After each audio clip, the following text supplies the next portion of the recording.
have been connecting for the last month. But Yes. I'm gonna let Entropy, who is leading the conversation here, and also Sergi Delgado. You might know him. Do you know each other, Sergi? I'm not sure From if we've met Twitter. I don't think Twitter, we've yeah. ever met in person. Yeah. Great, great. So yeah, Entropy is gonna be your host.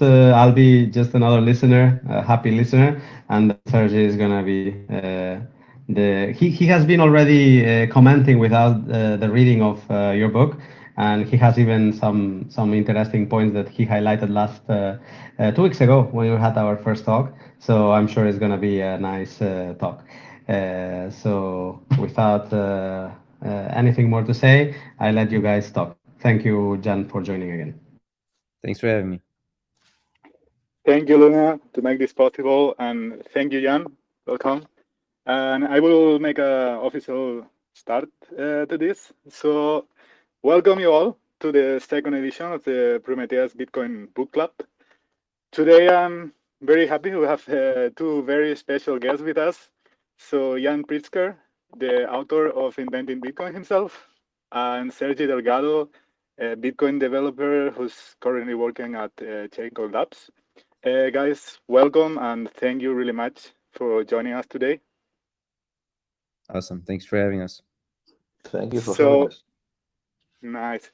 So the last month we discussed 21 lessons from Gigi. On that book, this book it explores Bitcoin from three disciplines: the philosophical, the economic, and the technological one. And for the current edition, we wanted to delve into the technological side. And for this, we choose Inventing Bitcoin, as it has been a reference book that has helped many to understand how Bitcoin works. And Sergi already knows how these meetings work. He was with us for 2 weeks. So, Jan, I'm going to introduce you to the mechanics that it's very simple. So, anyone in the chat can throw a question, a comment, or what we call in Spanish incendios mentales. It would be like mental fires or like a mind-blowing revelation of the book. And we discuss that topic all together, and then we move on to the next question and so on. So for you all, today's session will consist of a first part in English, about 30 minutes, 40 minutes with Jan and Sergi, and a second part in Spanish. So as an introduction, Jan, I wanted to ask you a little question. So in Inventing Bitcoin, you already shared with us what led you to Bitcoin and your motivation to write the book. What has happened in your Bitcoin journey in the nearly like 5 years since the book was published? Sure. So when I actually started writing the book, I was not yet probably called a Bitcoin maximalist. I would say that I was actually started writing the book when I was much more of a technology person. I came in to the sort of overall crypto space, kind of looking at decentralized technology stuff, started looking at Bitcoin, really started understanding it in the process of writing the book by educating myself and by working in the space and with other people. So I would say that by the time I finished writing the book, I actually fully understood, Satoshi's motivations, started understanding really the monetary things that were going on in the world, and started connecting it to my background from coming from the former Soviet Union. So since that time, I've really, really focused in on Bitcoin. Really think that it's a huge world-changing innovation. And I've been I've been building a company. So that Swan didn't exist when I was writing the book. That was just the beginning. Since then, we've launched Swan, which is a Bitcoin on-ramp, mostly focused in the U.S., but are looking at international options as well. And the goal there is to just onboard as many Bitcoiners as we can. I think it's the most important thing we can be doing, is creating more people in the world that understand Bitcoin and that will fight for it. And so since that time, I've become much more vocal on that front in terms of getting people to understand Bitcoin. Been going around giving talks here in my local area in different high schools and getting pretty loud on social platforms as well. But I think that's the biggest thing that we can all be doing. Nice, nice. So yeah, one say that 1 year in Bitcoin is different than 1 year in the normal life things, and I think these 5 years felt like 15 for you or 20 maybe. Oh yeah, I mean, yes, absolutely. So much has happened, right? So many things have happened, and actually, I'm working on updates to the book. I just don't really have time, but so many things have happened since the book was written. We got the first nation state with El Salvador with kind of official adoption. We've got like nuclear mining that's about to happen, or maybe is already happening. We've got Lightning Network kind of more or less fully rolled out and being adopted. So many things that are going on. It's a very exciting time to be alive. Nice. That's actually something I wanted to ask you, Ian. Like, what would you change about the book if you had to like rewrite it today? Like, what would you add? What would you take out? Just anything you would take out. Yeah, I think since I've written the book, there's been a lot of discussion about energy, right? There's been a lot of like energy FUD, people talking about, Bitcoin wastes energy. That was always a topic, but it's become more and more prominent over the last 5 years. But actually, I think this year we've started seeing a turnaround. We've started seeing mainstream media publications actually look at Bitcoin's benefits to the energy sector, talking about things like, what's happening in Texas with Bitcoin being a sort of buyer of last resort of energy, a balancing function for the grid. So I would definitely add more stuff about how Bitcoin works with energy. It's something that I didn't really understand when I was writing the book. I mean, I understood the principles of Bitcoin mining, but I didn't have any of the real world data about what Bitcoin was doing in the space. And now with all the stuff that's happening, with grid balancing, with off-grid mining, with flare gas mining, with landfill gas, I think there could be a whole chapter about how Bitcoin affects the energy markets, which is really, really interesting. I think most people still don't understand really. I definitely don't, to be fair. Like, that's kind of like the part of Bitcoin I've never paid that much attention to. And I mean, it's certainly fundamental of it. So yeah, I think it's beyond anything that you ever imagined is going to be completely transformative to how we look at Bitcoin and its influence in the world. Right. And something I really appreciate about the book, by the way, is like how easy to you make it to understand like hard concepts in general.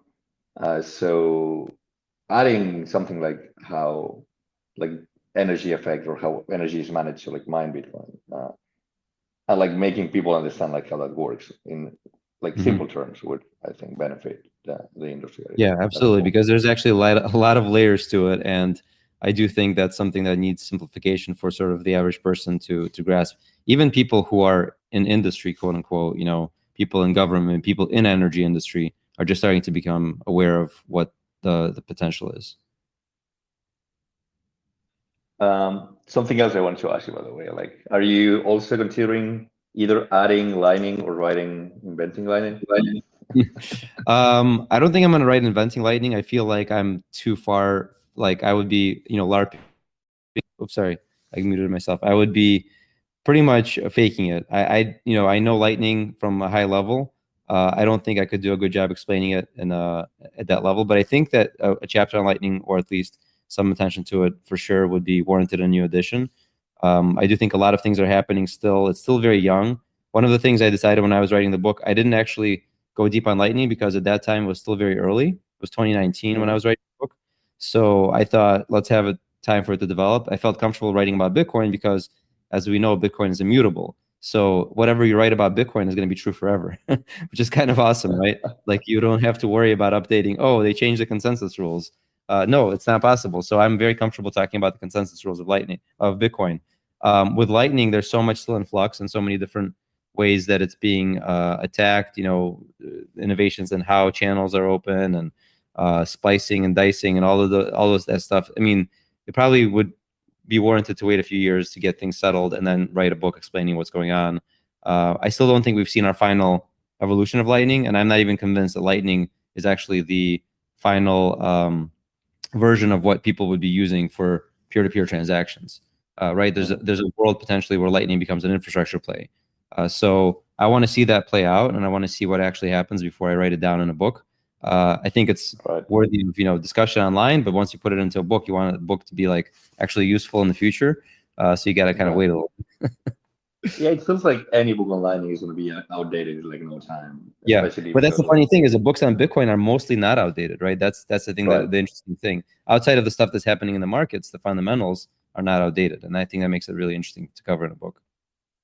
I do agree. And you were mentioning that you don't know that if the Lightning is like at the, let's say, like its final stage, or like how it's gonna end up looking in the end. I don't even know if that's like a thing, you know, like I don't know if there's a final stage. Like it's been like a constantly mutating thing, Exactly. for the good reasons, you know, like you cannot make that happening in the base layer, so you're like doing all that innovation a layer up. But as you mentioned, like it could be the case that at some point that stabilizes a little bit more, and then you have like something even more changing working on top. Right. Because Or one there of the could be things layers that we haven't seen yet. That's exactly. One of the things I find interesting about it, and the reason why it may end up being like, oh, we don't care about these that much at this point, and then we have to like bubble it up for another layer to pick it up, is the fact that, you know, you're building a peer-to-peer network, but you're also building a money transferring network.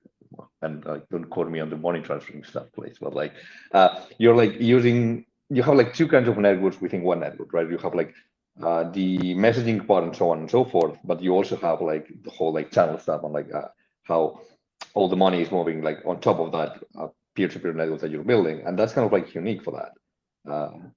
The infrastructure is needed. Without the infrastructure, you cannot build like the money part, but like the money part could be like abstracted or like bubble it up and done in a new system that we don't know about yet. So yeah, pretty. And really, I've written the book. There's already been like kind of third layer systems imagined, like the like, you know, federated mints and you know, ECAP mints. That was kind of, it's an old concept that actually predates Bitcoin, but now it's being brought back and then sort of on top of Lightning, right?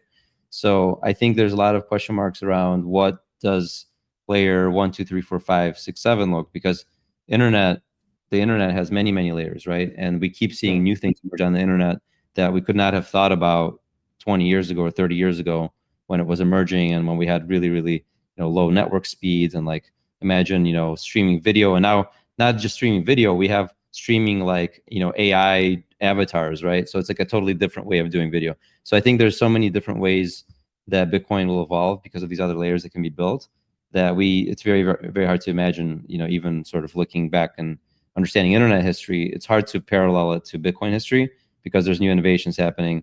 Nostr is another interesting thing, right? Like that decentralized communication protocol sort of sprung up overnight, and now people are talking about how we can do Bitcoin coordination over this, you know, Nostr protocol.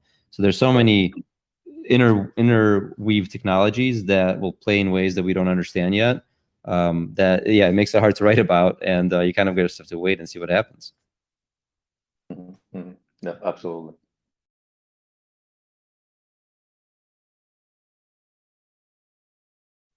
So let's see if anyone here in the chat has a question to Jan and Sergi, or wants to comment something about the book.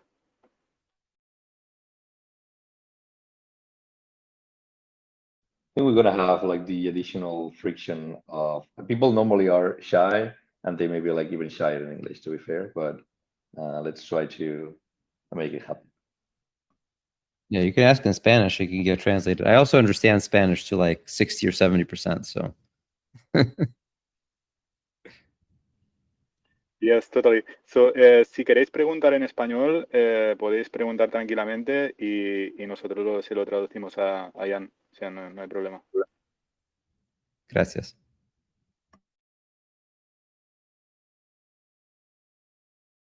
We also have to mention that happened last week too. This is happening around 3:30 in Spain, which is like right after lunch.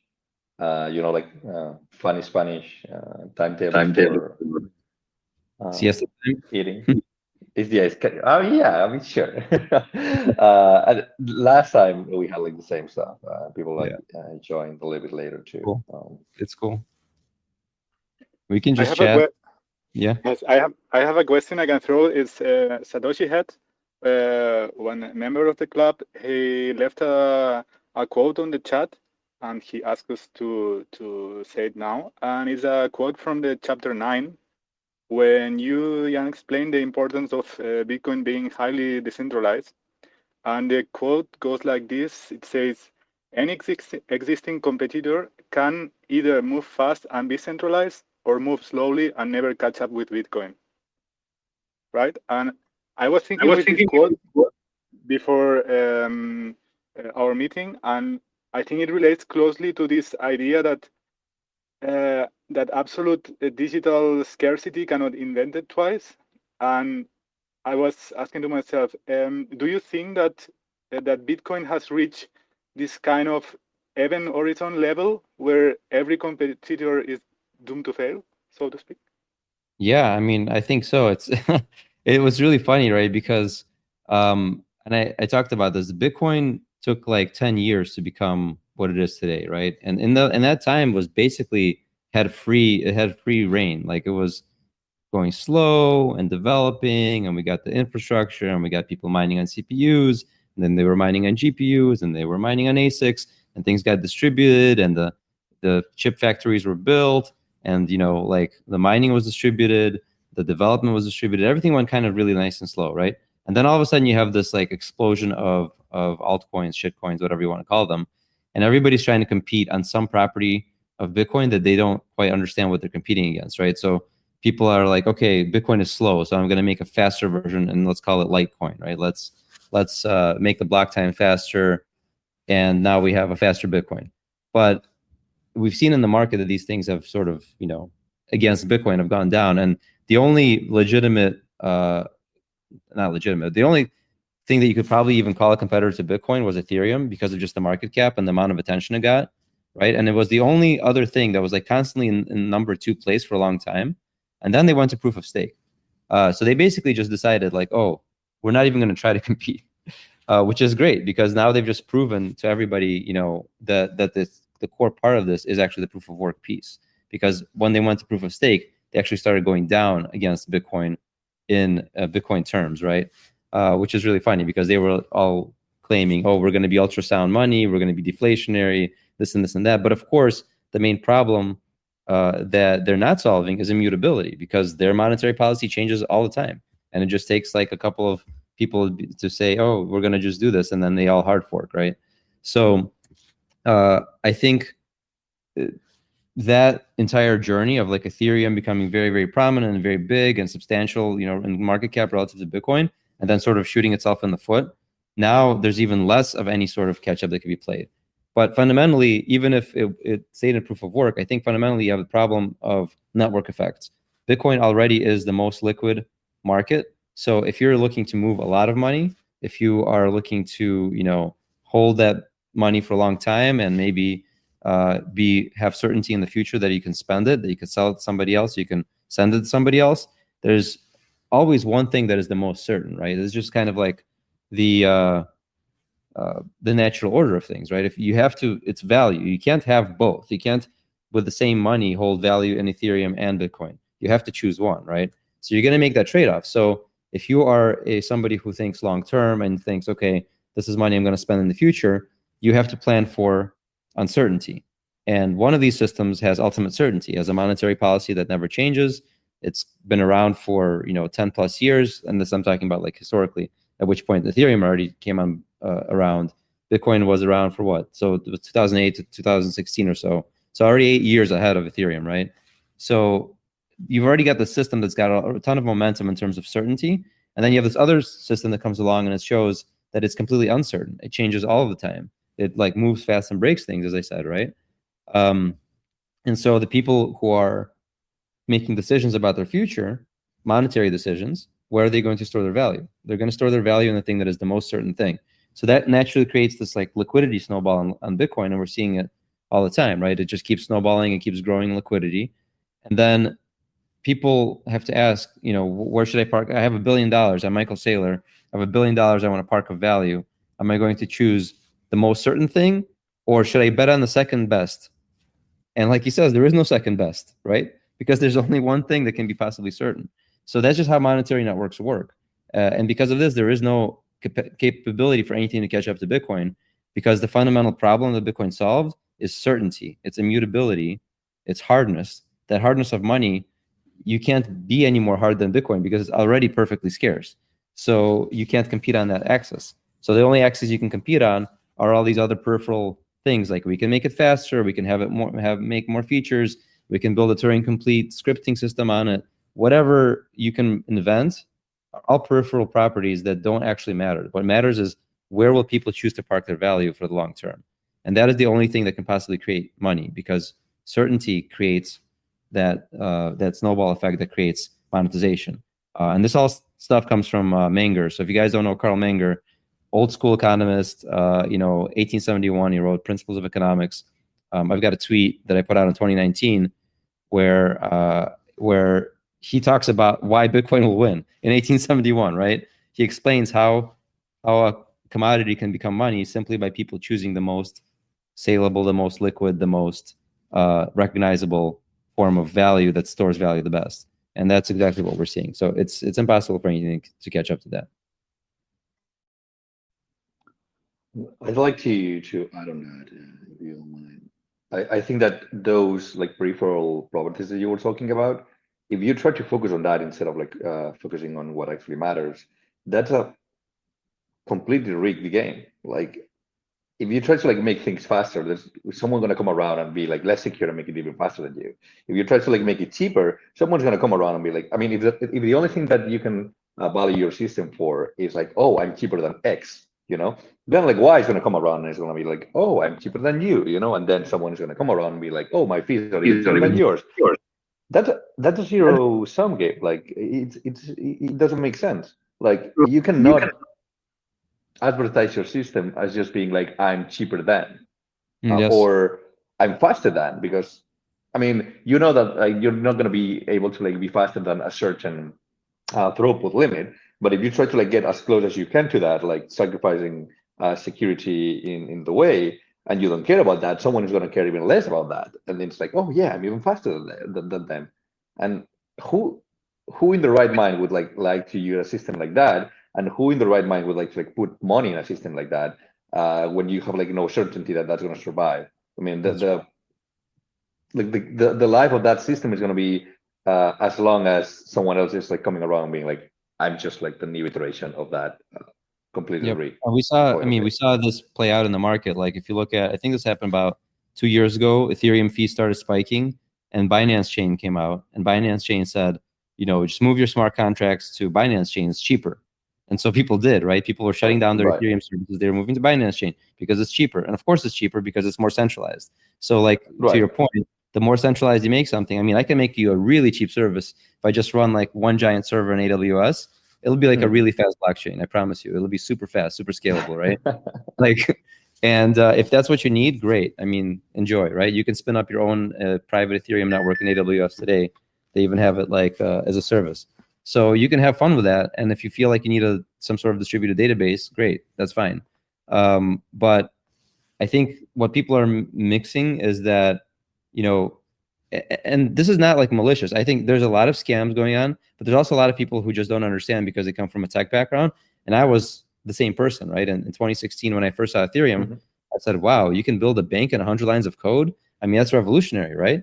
It really feels like it's a big deal. So if you're a technology person, you think, okay, I'm going to build this like system and I get all this functionality for free. That makes a lot of sense.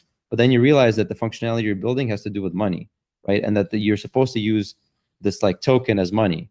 And that's when it breaks, because there's only one token that can be used as money, which is Bitcoin, because of the immutability properties. Everything else isn't money. So you start to, all these other systems have created their own narratives. Oh, we're a computer, or we're a system for, I don't know, timestamping documents or whatever. We're a DNS registration system. Like we can come up with all kinds of computer systems and try to put them on this quote unquote blockchain thing. But it's kind of a hype word. Like you don't need a blockchain to be a distributed system. There's plenty of distributed systems that have no tokens or are even blockchain-like in structure. I mean, Git is a blockchain. BitTorrent is arguably the original blockchain. Yeah, like right. You have all these like tech systems that are blockchains. Nostr is a distributed protocol for communication. It has no token. You don't need tokens for these things. The tokens are ways that people raise money and like pretend like there's a value to these things. So people are confusing the technological innovations of decentralization, which are real. I mean, decentralized communication is a real thing, right? Like, but it's not new. We had IRC, which is, those of us who grew up like in the 90s, I was on, IRC, Internet Relay Chat. You had servers that connected to each other and created a decentralized communications network. And the modern version of that is Nostr. So nothing here is new. The Git is a great blockchain, wonderful. You store your code in it, full version history, great. Doesn't need a token. So people get confused when they think about decentralized technology and then decentralized money. Those are two different things. There can only be one money, and it's fine. You want to build a decentralized system and have money as a component in it, then you need to use Bitcoin, because Bitcoin is money and everything else isn't money. But it feels like one of the things that also Bitcoin brought to the table was attention to all the centralized systems that already existed. Because again, as you were mentioning, right, if you're raised in the 90s and you were a little bit curious about things, you most likely have used like some kind of peer-to-peer distributing like file system at some point, or like anything peer-to-peer. I mean, and that they were not fancy. They were like most of the times they were like harder to use than anything else. You may be able to like find things that you may otherwise not be able to, but it was not like either the thing with the best UI, nor it was flashy. It was just like for people on the internet to like play around and like distribute their stuff, right? And it feels like after adding the money part, like our greed made us more aware of the value of decentralization, the value of like what was there already, and why like peer-to-peer matters, why decentralization matters, right? But on the flip side, it also feels like for people who were not aware of like all the things that were around before, they think that like one thing has to go with the other, right? Like you need like that money value to be accompanying your system, because otherwise you have like no functionality. Maybe the whole like BC world also like getting into blockchain, quote unquote blockchain, and being like, oh yeah, you need a token because otherwise I'm not going to throw money into your system. Which, I mean, maybe you shouldn't be thinking about like the money that is going to be thrown into it. Maybe you should be thinking more about the utility that your system is bringing to the table. But unfortunately, that's how things work. So I guess we need to like break that misconception of like, yeah, and every decentralized system needs the money counterpart, I guess. And that's actually, there's, again, with all these statements, like they're not theoretical, there's proof for them. So BitTorrent was a system, it was a decentralized file sharing system, is a decentralized file sharing system, right? You can take a file, you can upload these chunks to all these other peers, and they can share those chunks with other peers. It was a perfectly functional thing that was working for a long time, no tokens, no nothing. Then they actually added a token, the BitTorrent token. And if you look at the chart of the BitTorrent token, I mean, it started, I just pulled it up. It started at almost $2.5 billion of market cap. It is now at 300 million. So it just completely lost 90% of its value, and it keeps going because what is it? It's not actually necessary to the system. It's a pump and dump way to raise money. So people are raising money and they're dumping on new investors that are coming into the ecosystem. And it's not necessary. Clearly, the system was working without it. So perfect example of where you glue things on top to try to like add money. I like you not. Something died inside me when like BitTorrent added a token to it, because I used to be like I still use BitTorrent every now and then, but I used to use it a lot when I was younger. And they just like tried to capitalize on the brand. It was like, oh, BitTorrent is like this old system that like everyone knows. If we add like a token to it, we are like on the rocket. And obviously that was like completely misguided. Like who would believe something like that? But anyway, like, I don't know. I was just so sad. Don't forget that Telegram tried to raise money with a token. I think they raised 1.7 billion, and now they're like in the process of giving it all back because it was on an unregistered securities sale. Right. God knows what. And they had this like thick white paper where they were like, here's how we're going to sprinkle decentralization on all of the things with this token. And it's like, the system already works. You don't need a token in here. So I mean, that was like back into ICO. As ICO time, yeah. I mean, we're like everyone was like coming up with like a crazy white paper that no one had reviewed, and they were like, "Oh yeah, I'm gonna like revolutionize the world with like this new thingy that I just came up with and makes no sense." And it's very like confusing, right? There's people, you look at these white papers. I mean, they look like legitimate research. There's formulas, there's computer science stuff in there. There's all kinds of crazy economic stuff in there. It's very hard for the average person to say, no, this is not a real thing. It's even hard for a computer science person. I mean, I'm a computer science I went to college for computer science, and I spent a long time in 2016, 2017 reading these ICO papers and saying, wait, maybe I'm just not smart enough. Maybe these people actually figure something out that I just don't understand. Like, it's certainly possible. Yeah. And there it was really, a lot of systems that were. Oh no, go ahead. Sorry. I was just saying that it's not enough to be a tech person. You need to understand how money works, which most people don't understand. Certainly, most people who went to school for computer science or anything like that have no clue about how any of this works. So if you don't understand how monetary networks work and why everything trends to one in a perfect competition system, which is what cryptocurrencies are in perfect competition. This is actually really important to understand because national currencies are not in perfect competition. Because if you're in Venezuela and you're forced to pay taxes in Venezuelan bolivares, then that's what you need to use. The government's forcing you to use that currency. So it's not a perfect free market competition. If you were to open all the borders and say, okay, everybody just choose whatever currency you want to hold. Are Venezuelans really going to choose bolivares versus US dollars? Are Argentinians going to? No. So national currencies mislead people into thinking that multiple currencies can exist. It's bullshit. The only reasons they exist is because of national borders and because there are people with guns forcing you to pay your taxes. So if you take that away, which in cryptocurrencies, there are no borders, there's nobody forcing you to use any of them for anything. So people just naturally choose the best one. That's Bitcoin. So you have this natural, exactly what Menger described in terms of monetary network effects. Perfect competition leads to one winner. It's what we're seeing, and it doesn't, you don't understand that if you're a tech person thinking about decentralization and computer science stuff. It has nothing to do with that. It's a completely orthogonal issue that you need to understand. Mm-hmm. It reminds me that all those papers we were mentioning, like they kept getting like exponentially more complicated, which it's already a red flag because I mean if you check like the Bitcoin white paper, it's purposely simple. And when you start like making things like even more complicated, the thing that you get is like, oh, no one can understand it, so like you feel kind of like, oh, maybe I'm not smart enough to like understand like everything that's going on here, but it looks good, like that's the whole point. So let's believe that this is going to work. And I mean, worst comes to the worst, I like throw $100 here, and I lost them. But if I'm lucky, and like my intuition was wrong, then I may make a shit ton of money out of it. Yeah, that's what people go to share, I guess.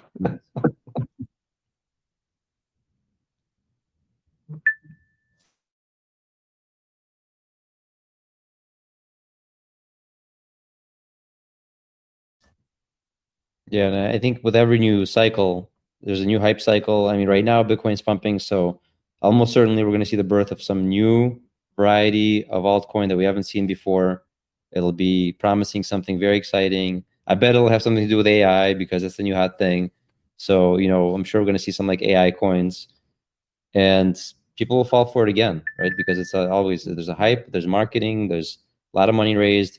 And that's another thing I think that once you dig into how these ecosystems actually work in terms of the economics and the economic incentives of all the players in creating a coin, right? Because you have like VCs, you have investors or early founders, whatever they are, insiders basically, that get to sort of allocate some coins to themselves. And this is basically the same as in a company, right? And so you could say, okay, in a company, when you're starting a company, you allocate some shares to yourselves, and you sell some shares to investors, right? But in a company, those shares mean something. They actually represent ownership in the company. They represent a claim on future cash flows of the company. In the crypto space, when you create one of these coins, there's no rights attached to the coins, right? It's just a token. So you create as much of it as you want. You give away as much of it as you want. You keep as much of it as you want. You do whatever you want, and and you hope that the government doesn't notice that you've been doing this stuff. And you get the people who are investing in it at the ground floor, whether they're the founders or the VCs or whatever, get early exit liquidity, because essentially it's like going public. In a traditional company setting, you have to work really, really hard to go public. You've got to make a lot of money. You've got to build a big business. You've got to have all these disclosures. You've got to go through audits. You've got tons of stuff to go public. Whereas in the ICO or crypto markets, you don't need much to go public. You can pretty much copy and paste Bitcoin, or you can create an ERC-20 token, and you can be public the next day. You can have it out there in trading. You can pay in exchange for a listing. You're done. So you've already created value for your insiders. You've already unlocked that value because it would cost you 0 to create, and any amount of value is already positive, right? So you create a coin for 0, you spend $1 million marketing it, and it creates a $10 million market cap, and you cash it out. Really good, right? It's a really good incentive for people to create these coins, and so we're going to continue seeing that because the incentives are aligned for the people who know how to do these things to continue doing them.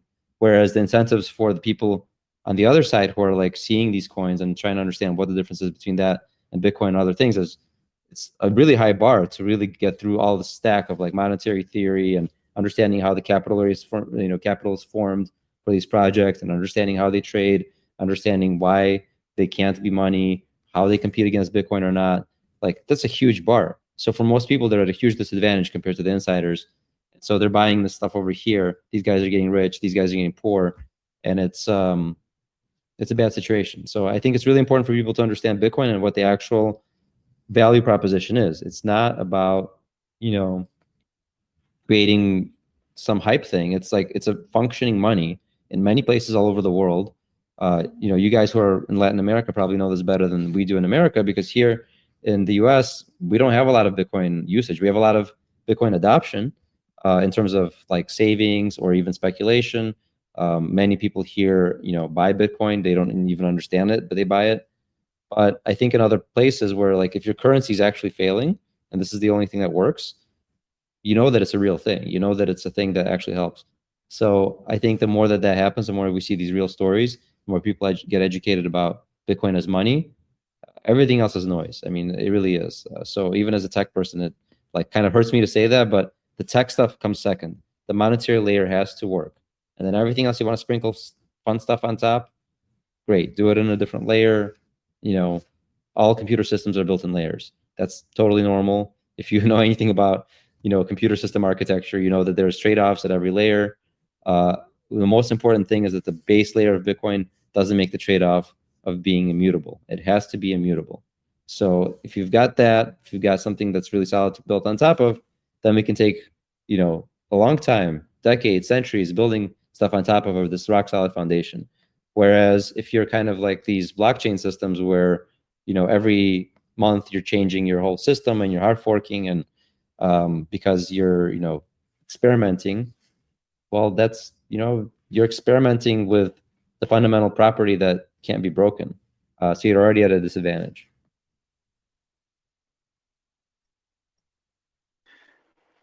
So I wanted to ask, because if we agree that, so when someone understands the fundamentals of Bitcoin, and we said, okay, there's no one who can catch up with Bitcoin, so which like existential threats do you see for Bitcoin so now or in the future? So what, as I understand that, is like, for me, the Bitcoin could disappear if the Bitcoiners don't use it, right? Because once you see Bitcoin, you cannot unsee it, in my opinion. So it's like to make a hash to yourself, right? So Bitcoin can adapt to the threats. We can change some protocol things that we can adapt to the threads in the future, and we can also adapt the good things of other projects or whatever. We can incorporate all the things in Bitcoin. So what do you think? Have you think about that? What are the things that you say, okay, this could be our an existential threat, for example? I mean, existential is a strong word, because it's like imagining, are there any existential threats to the internet itself? And I would argue, like, I mean, yeah, like the planet could get nuked, or like we could just blow up all technology in the world, and that would probably be an existential threat to the internet. But short of that, I think some version of the internet will survive pretty much forever. As long as we have computers and as long as we have electricity, the internet will survive, right? Even if 99% of the internet is killed off and there's like a few remaining connected computers, it will be rebuilt, right? And I kind of think the same way about Bitcoin, where you don't really need, the cat is out of the bag. Everybody knows that Bitcoin conceptually exists. It's the most perfect decentralized system we've ever created.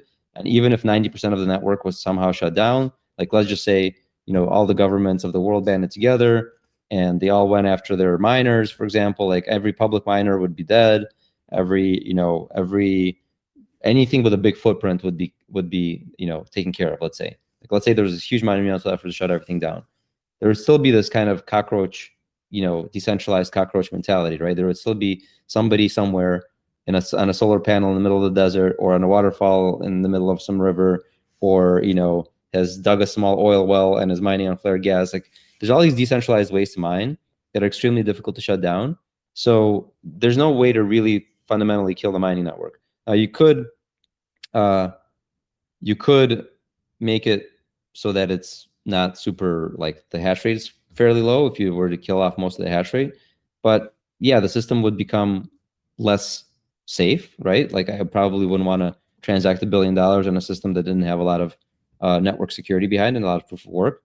But it would basically just get reset, you know, and it would slowly build up again, but just in a more decentralized way. So it's almost like a hydra, where if you cut off the head, more heads grow. So it's actually kind of beneficial to me. For example, when China came in and said, we're going to shut down Bitcoin mining in China, that's great, because what happens to the Chinese miners? They decentralized. They went all over the world. Some went to Texas, some went to Kazakhstan, some went to other places. So they went from one centralized entity where China had, like, you know, at some point, half the hash rate, right? They just went all over the place.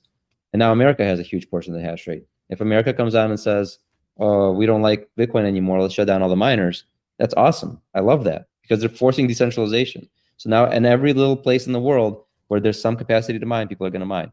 So I think it's very difficult to shut it down. I think that it is possible to make it very difficult, like slow down adoption significantly, right? Like, if the major powers of the world said Bitcoin is illegal, if we catch you using it, you go to jail, or, go to shut down all the exchanges. All the exchanges are illegal. I mean, China shut down its exchanges, but I know that many people in China still use Bitcoin because VPNs, the internet, like, I mean, it's really hard to shut these things down. And I just kind of usually go back to thinking, okay, what can people shut down? You look at the physical world. They've tried to shut down terrorism. They can't do it. They've tried to shut down the war, drugs. Like, drugs is a physical thing that's being smuggled across borders, right? You can't shut that down. So to me, shutting down something as decentralized and as ephemeral as Bitcoin, which is basically just bits going over the wire. I mean, try to censor the protocol. Okay, I'll turn it into emojis and I'll put it up on a poster. I'll hold it on my video. There's so many different ways to do it, right? I just see it's very difficult to existentially destroy it, while you could significantly hamper its adoption for many, many years through government action. So that's kind of how I see it. Totally agree on that. I think we tend to say that Bitcoin doesn't have, there's like this you go around, like there's no CEO, there's no marketing department, so on and so forth, and I do agree. But every single time that these things happen, I think that's the best marketing department that Bitcoin can have. Because, like, if you're actively fighting against it without a proper, with a proper argument of, like, why are you doing it, apart from it being like, oh no, this thing is bad. It's like, okay, like, can you give me like the proper reasoning why this is bad, beyond is making my currency worse than it's making my currency look worse than it should be, because maybe it is. Then, like, people start asking questions, and then that's where we want them to be. That's where, circling a little bit back to the book, that's where, like, a book like yours becomes, like, super important, because if you can just, like, understand this with a really easy to approach point of view,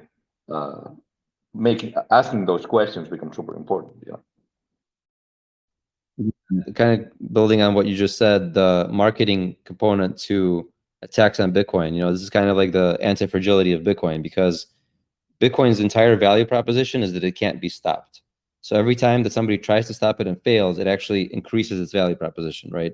Because the whole point is, this is money that the government can't take from me. I can move, I can send it across borders, whatever. It's something that is truly unstoppable. So when China shuts down all their exchanges, China bans mining, and nothing happens to Bitcoin, or even better, it goes up in value afterwards, that's just like a free marketing. The most authoritarian nation in the world went and tried to shut this thing down and completely failed. So, that's now everybody's thinking, okay, China failed, India failed, like all these other countries failed. The big boss is the USA. The USA comes in because they've got a lot of influence in the world. They've got tentacles in all kinds of places that aren't even really, strictly, they're not strictly colonies, but they're monetary colonies, I would argue, because the USA has essentially monetary colonialism because of the dollar. So everybody using the dollar all over the world is in many ways beholden to the US. So the US comes and says, okay, everybody, if you like your dollars, you don't want to be cut out of the dollar system, then you've got to ban Bitcoin. That would be probably the worst possible attack that we would see on Bitcoin. And it would survive that attack, clearly. I mean, just like it survived China, like I said, decentralization, right? People would still continue to use it, black market money. It would be probably smaller than it is today, but it will prove its value again and again. It will prove that it can't be stopped. And so now the people who understand the value of freedom and they understand the value, and they also are now seeing all these countries like band together and try to become sort of evil empire. This is Soviet Union stuff. I mean, I came from a country like that. They tried to have completely suppress people's economic freedom, right? Dollars were actually illegal to own in the Soviet Union. You could not own dollars. It was illegal. Do you think people own dollars still? Of course, especially the people at the top, right? Because they knew that the actual currency was garbage. So it's the same thing with Bitcoin. Like, you're going to get it in the hands of the people who really care about saving their value. And yeah, there's going to be a lot of corruption. There's people will use it as a black market money, but that will maintain its value, and that will resurrect the network, and it will decentralize the network, and it will continue working. And eventually, governments that try to fight black market currencies, they usually fail, because they have their own currency is not working anymore, and then they have this black market currency that is functioning, and people are doing trade in it, and that's what leads to if you look at different countries, dollarization happens in many places where the dollar is actually being used as a real currency because the local currency has failed. So we're going to see the same thing with Bitcoin, I believe. Yeah, you 100% agree with that.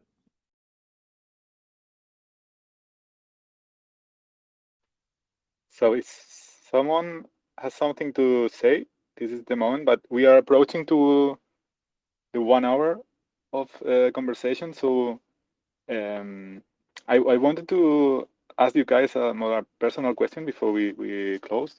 And it's like, seeing what all what is happening now in the Bitcoin space, Lightning and so on. So what are the current developments that are you following most closely, and what upcoming advancement in Bitcoin do you find most interesting?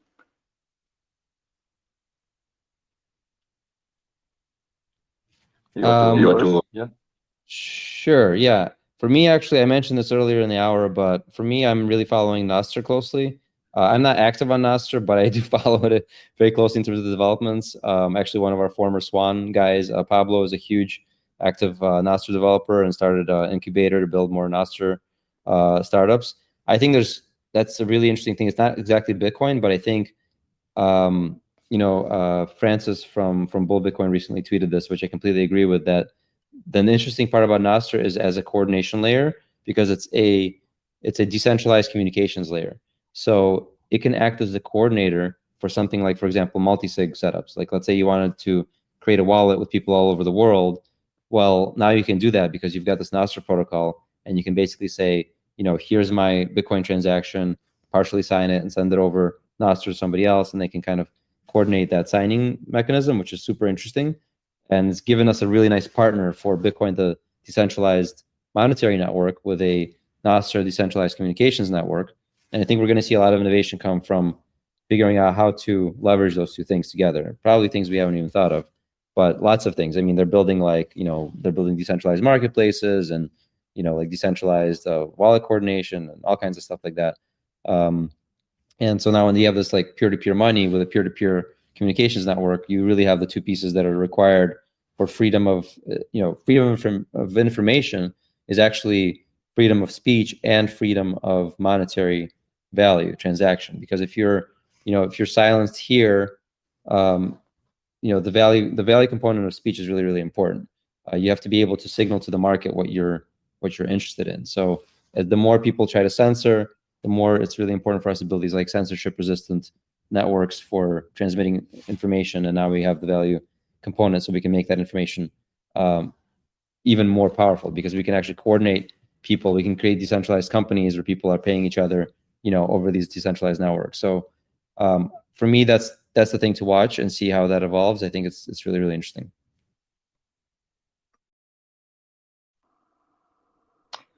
To me, were you going to ask, like, what was my opinion, or do you have a comment, Entropy? Yes, I wanted to ask you what it's for you. Right. For me, and a little bit circling back to what we were mentioning before, I used to work in Lightning, and I still work a little bit in Lightning, not as much. But I went back to work on the base layer. I'm doing core dev these days, or like getting into core development these days. And the main reason why is because I think that we should keep the base layer really robust.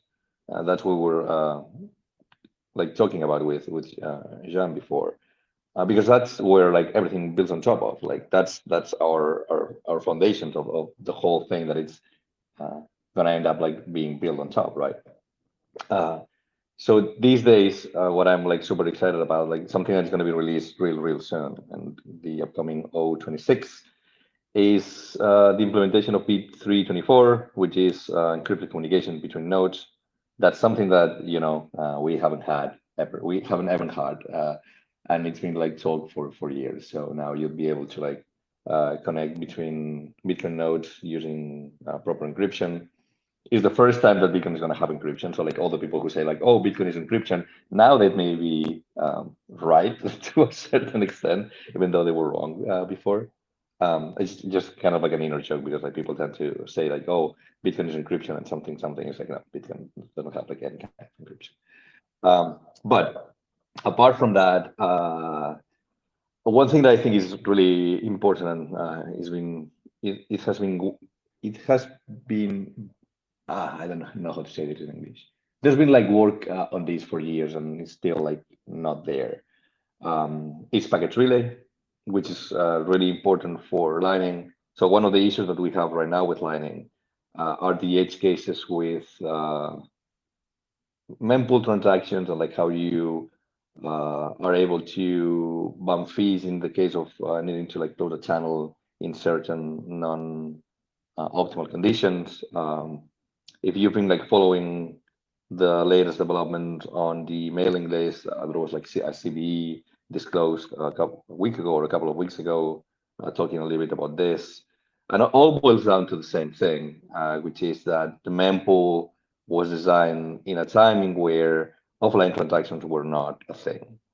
So trying to like make this work with a protocol as Lightning needs improvements on it, and needs to design it in a way that we are like really thorough about what could happen if a transaction doesn't get into the chain in time, which again is something that we didn't used to care that much, because like if you're sending a transaction and it gets stuck, you just like bump it, and you're not going to create like anything spending from that if you don't need to.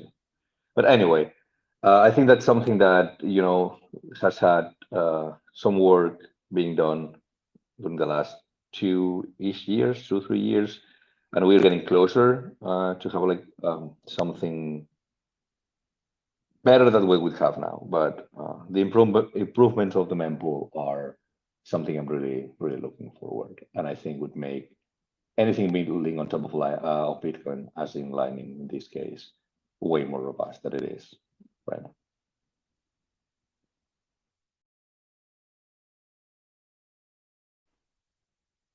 Nice. So I think this is a great ending for the session. I don't know, Sergi, if you want to stay like a couple of minutes and wait if somebody has to say something in Spanish, or we can close here. I mean, if anyone has a question, I don't mind like staying for like 4 or 5 more minutes. Otherwise, we can just wrap it up. Yeah, same. I could do a few more minutes. Okay, so let's see if somebody has something to say, to ask. If not, who can say goodbye to both of you and close the session. Good. ¿Tienes alguna pregunta, chicos? Que pasamos un momento a español por si hay alguna pregunta que se haya quedado en el tintero, poder comentarla. Y si no, cerraremos el club por hoy.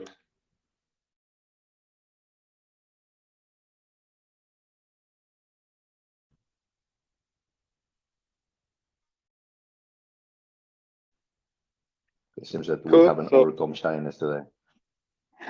So I think we can close here. Thanks, Jan, to stay until the end here. And, do you want to tell the people where they can find you and where they can follow your work? Sure. Yeah, you can find me on Twitter. The name is SKWP, Scoop, SKWP. And you can follow my company, swan.com. And see you guys later.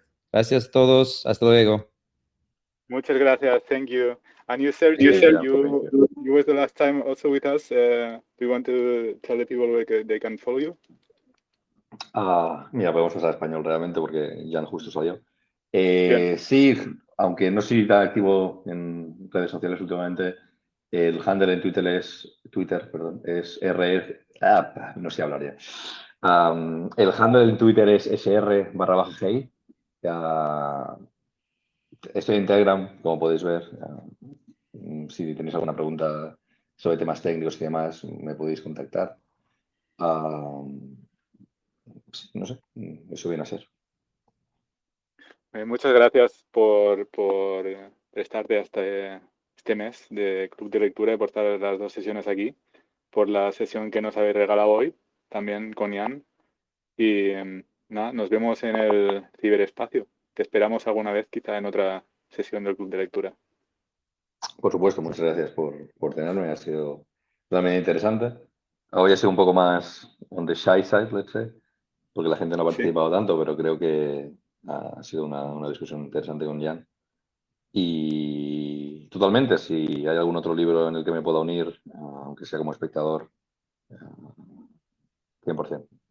Fantástico, fantástico. Sí, a la hora de hoy era 3:30 de la tarde, es domingo, es una hora complicada. La mayoría de gente tiene compromisos familiares y tal, también. Pero bueno, ahí se queda grabado y ha sido una conversación súper interesante. Jan tiene mucha cuerda y sí, también que haya quedado grabado para quien lo quiera escuchar.